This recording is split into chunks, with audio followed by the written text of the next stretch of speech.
Salve, salve meu povo, professor Diogo Xavier na área para mais uma aula de conhecimento sobre Sergipe para o concurso do Banese. Na aula de hoje a gente vai abordar o tópico do edital de vocês, que fala sobre indígenas e quilombolas em Sergipe. Então a gente vai trabalhar aqui no nosso canal conteúdo completo dessa parte de conhecimentos sobre Sergipe, beleza? Dizer também para vocês que ajuda muito o nosso canal quando você curte, comenta e compartilha. Espalhe o boato, deixa aquela curtida, manda naquele grupo que você sabe que está achando pro Banese, posta lá no Instagram, marca o professor, tudo isso ajuda o nosso canal. E também você se inscreva aqui no canal, ativa o sininho, isso é muito importante para a gente estar crescendo cada vez mais, beleza? Dizer para vocês também que nossa apostila já está disponível. Então, nossa apostila com conhecimento completo, né, sobre Sergipe, ela está disponível para vocês. Então, quem quiser adquirir esse material, só falar comigo através do WhatsApp, que fica aqui na descrição, e você vai ter um material de muita qualidade, beleza? E também nós teremos um aulão de véspera, pertinho da prova, né? A gente sempre faz na quinta-feira, antes da prova, de maneira online. Você que quiser também esse aulão, pode falar comigo também. Eu sei que muita gente vai estar vendo esse vídeo lá na frente, né? Mas você que estiver vendo esse vídeo, quiser um aulão de revisão geral, pode falar com a gente que aqui também teremos, beleza? Então, vamos embora para o nosso conteúdo. Estamos falando sobre indígenas e quilombolas. Vamos repartir porque são duas coisas diferentes. Primeiro vamos falar sobre os povos indígenas. O que eu quero que você entenda? Os indígenas já habitavam o estado de Sergipe e o Brasil como um todo antes da chegada dos portugueses. Beleza, isso você sabe, tá bem? Qual era o estilo de vida dos povos indígenas? É o que a gente chama de semi-nômade. Então eles tinham uma relação de caça e coleta com a natureza, mas eles também se fixavam no território. O que significa isso? Eu me fixo no território durante um período, então é semi-nomadismo. Esse seminomadismo ele tem a característica de uma agricultura de subsistência. Então eu planto, mas eu planto para comer, não é para troca. Ah, então quer dizer que não havia troca de jeito nenhum? Havia, mas ela era pequena. Então é seminomadismo, é uma agricultura de subsistência e uma criação de animais de pequeno até um médio porte. Tudo bem? Então ali você criar um animal tipo um porco, né? Uma capivara que era presente no Nordeste brasileiro, isso acontecia. E plantação principalmente da mandioca. Era isso aí que existia. Dois troncos linguísticos. Aqui eu quero que você entenda já uma coisa quando a gente fala sobre povos indígenas. A diversidade de povos indígenas. E isso você vai lembrar em todo o contexto quando a gente fala sobre povos indígenas. Por quê? Em geral a gente ouve assim, né? Ah, os Tupi-Guarani que habitavam o Brasil, que falavam a mesma língua. Não. São vários povos. Dentro desses vários povos tem dois troncos linguísticos, certo? Que são os Tupi, que habitavam mais o litoral, e os Macro-G, que habitavam mais o interior. Pode ser chamado de Macro-G ou Tapuia também, mas Tupi e Tapuia ou Tupi e Macro-G. Dentro desse Tupi e Tapuia você tem várias divisões, e dentro desse aqui também você tem várias divisões, certo? Quais são os principais que habitavam o território de Sergipe? Os Tupinambá no litoral, que são muito conhecidos, sua característica principal por serem bastante guerreiros. E a gente vai ver como isso se reflete na relação com os portugueses. Mas essa relação aí está muito presente com os povos Tupinambá, no litoral sergipano. Mas chegando ali para o interior, a gente vai ter os Arabaticara. São povos indígenas muito presentes no interior de Sergipe, tá certo? Especificamente, esses dois povos bem específicos. E o Cariri também, mais lá para o sertão. E tanto é que a gente fala isso, né? Sertão do Cariri. Por que o nome Cariri? Por conta dos povos indígenas Cariri, tudo bem? Então essa relação aí, para a gente conseguir pensar esse processo, tudo bem? Então, dentro desse contexto, a gente vai ter essa relação muito destacada, denotada desses povos indígenas em Sergipe aqui. E é uma coisa que eu quero que você entenda. Primeiro, existiam povos indígenas em Sergipe antes da chegada dos portugueses. 2. Os povos indígenas eles tiveram uma relação de guerra e também de troca com os portugueses. Por que eu estou dizendo isso? Se cair na sua prova dizendo assim, a relação com os povos dos indígenas com os europeus sempre foi uma relação de guerra, tá falso. Teve troca. Ou nunca teve guerra, também tá falso, porque teve guerra e teve troca. É uma relação presente. E a outra coisa que eu quero que você entenda, os indígenas estão presentes ainda hoje em Sergipe. Uma coisa que as bancas adoram dizer o massacre indígena foi tão grande que hoje em dia você não tem nenhum povo indígena em Sergipe. Isso é falso. Ou não tem influência indígena na cultura sergipana. Isso é falso também. Entenderam isso? Então essa relação é importante para a gente conseguir pensar esse processo. O próprio nome Sergipe é um nome indígena. O nome Sergipe, ele vai ser Rio dos Siris ou Ferrão do Sirigi. E aí é aquelas batalha não, mas assim, são pesquisas historiográficas que levam a coisas diferentes, que é normal, tá? A ciência, ela tá sempre em constante diálogo, né? Mas gravem esses dois nomes que podem ser ditos. De toda forma, é um nome indígena. Sergipe pode ser Rio dos Siris ou Ferrão do Rio dos Siris ou Ferrão do Siri, tá certo? No brasão de Sergipe tem o cacique Sirigi, que é a principal liderança indígena. Então lembra disso. Sirigi é o principal e ele está lá no brasão de Sergipe. Então ele está representado de maneira oficial até os dias de hoje. Hoje, sociedade sergipana. Quais são os dois principais povos? O primeiro é o Xocó. É o maior povo indígena, de longe, tá certo? E ele tem, apesar de Sergipe não ter uma grande população indígena, tá certo? É inclusive tratado como a menor população indígena do Brasil, tá bem? Mas existe, tudo bem? Existe. Os Xocó, que estão há muito tempo, já são reconhecidos há muito tempo em Sergipe. Pausa para água.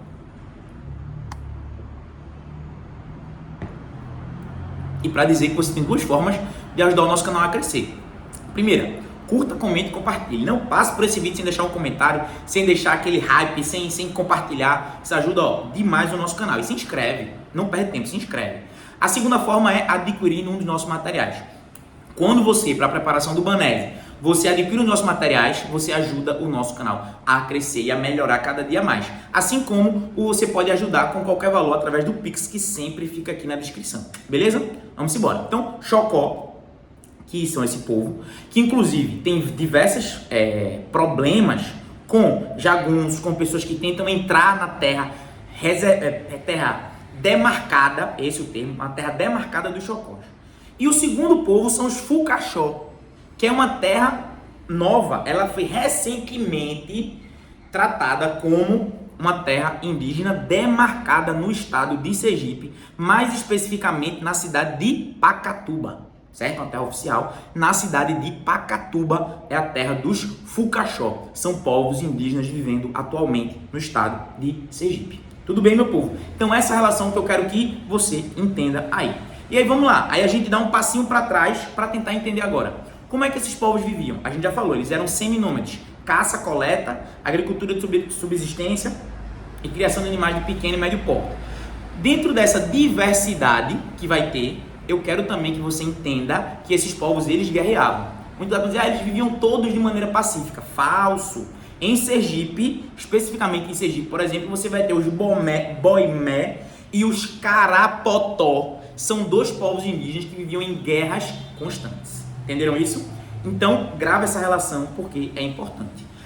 Dentro da vivida dos povos indígenas, a divisão ela era por sexo e idade. Então, sexo, homens caçam, mulheres coletam. Idade, criança, ela é cuidada pela aldeia. Adulto, virou adulto, fez o ritual de passagem, você já casa, você tem seus filhos e você passa a caçar e a fazer as coisas dentro da sociedade. Tudo bem? Divisão por sexo e por idade.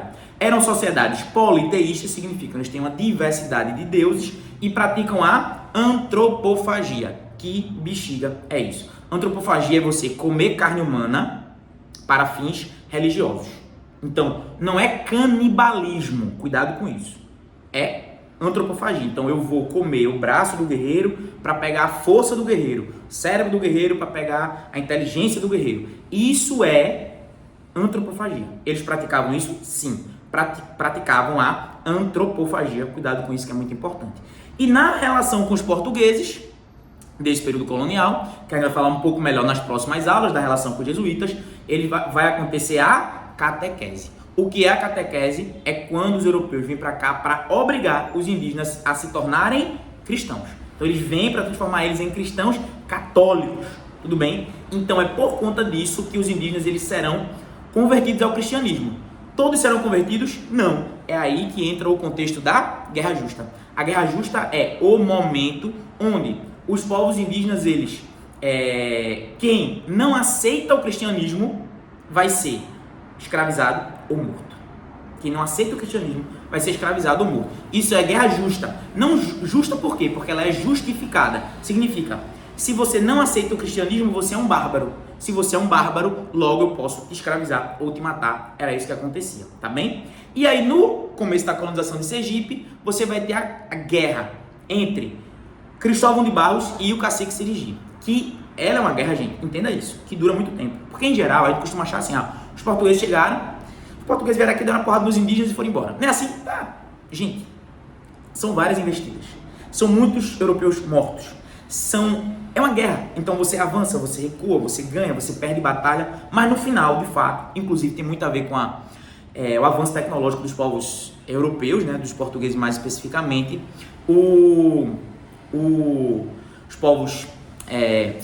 Os portugueses, eles dominam o território. O Cristóvão de Barros, ele, de fato, mata o cacique Sirigi, né? Você vai ter esse processo. E domina o território do estado de Sergipe. Beleza? Tranquilo, meu povo. Então, de povos indígenas, é isso. A gente vai parar completamente de falar sobre povos indígenas? Não. Em muitos momentos, nós ainda vamos falar sobre os povos indígenas. Sabe por quê? Porque eles estão presentes em toda a história de Sergipe. Então, grava isso. Segundo momento, a gente vai falar agora sobre quilombolas. Primeiro, o que é um quilombo? Isso é muito importante. Quilombo é um espaço de resistência contra a escravidão. Pausa para água, mais uma aguinha.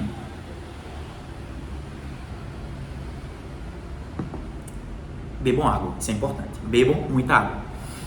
Somente nesse calor que a gente está passando, né? Que é um quilombo. É um espaço onde os escravos fugidos, eles fogem e se abrigam no território. Esse território, ele vai ter a sua dinâmica própria. Essa dinâmica própria é de quê? De resistência à escravidão. Então, quem foge sabe para onde ir. O maior quilombo de todos no Brasil é o Quilombo dos Palmares, né? A gente sabe que fica onde hoje é o território de Alagoas. Sergipe teve quilombos? Teve diversos. Inclusive, tem uma coisa que é muito importante. Vê só. No período colonial, não existia essa ideia de, vamos gravar para a história tudo o que acontecia. Então, diversos quilombos, quando eles eram destruídos, sabe qual era a ordem? Apaga da história.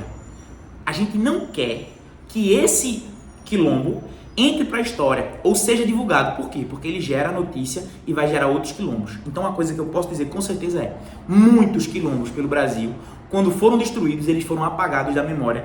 E hoje, a gente não tem reflexo deles, você não consegue nem estudar eles hoje em dia. Isso é um grande problema para a historiografia brasileira.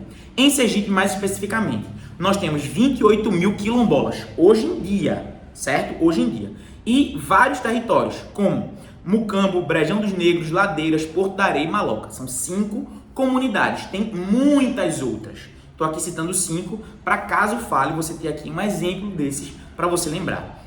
Então, esses quilombos, eles existiram desde o século XVI, certo? Então, quando os portugueses, quando começa a escravidão, você já tem exemplos de quilombos. Até o século XIX, num quilombo muito mais urbano, num quilombo que muitas vezes fazia negócios com as cidades, existiam quilombos onde os escravos fugiam, se abrigavam e resistiam à escravidão naquele território. Então, isso é uma marca do combate à escravidão no Brasil. Então, a gente pode dizer tranquilamente, o quilombo é um espaço de resistência à escravidão, que existiu durante 4 séculos, do século XVI até o século XIX, que abrigava negros fugidos, mas também abrigava indígenas, muitas vezes abrigava até brancos que estavam fugindo da coroa, habitavam ali naquele lugar. Como era a vida ali dentro? Era uma vida de agricultura de subsistência, conseguir coletar coisas próximas e sobreviver sem chamar muita atenção, porque tinha medo de que os viajantes, né, o exército principalmente, né, que era quem perseguia, o exército e como é que eu posso dizer? O exército e também os bandeirantes, né, fossem lá e destruíssem os quilombos que existiam naquele momento. Então, Sergipe é um território que vai ter quilombos, Sergipe é um território que vai ter uma grande marca da escravidão e está presente nisso até hoje. No momento atual, na vida atual, hoje, a gente tem problema dos povos quilombolas? Sim, eles enfrentam problemas atualmente, muitas vezes, primeiro, para conseguir a demarcação do seu território e depois para que a demarcação seja preservada. Inclusive, eu estava lendo um estudo, né? Eu preparo bastante as aulas para vocês, né? Estava lendo um estudo falando sobre o dilema atual. Então, são sociedades, né? São comunidades onde hoje em dia, por exemplo, sofrem muita dificuldade com água potável, escola, certo? Posto de saúde, coisas básicas. Esses quilombos sobrevivem. Então, uma coisa que você precisa lembrar é necessário garantir a manutenção da vida dessas comunidades entendendo como elas podem sobreviver dentro dessa perspectiva e como eles podem ter hoje em dia apoio do Estado para poder sobreviver em condições dignas, como toda a população deve sobreviver. Beleza, meu povo? Chegou até aqui, já sabe, né? Se chegou até aqui, tem que dar aquela curtida, aquele comentário. Tamo junto, vai ter mais aula do Banese, conteúdo completo. Forte abraço.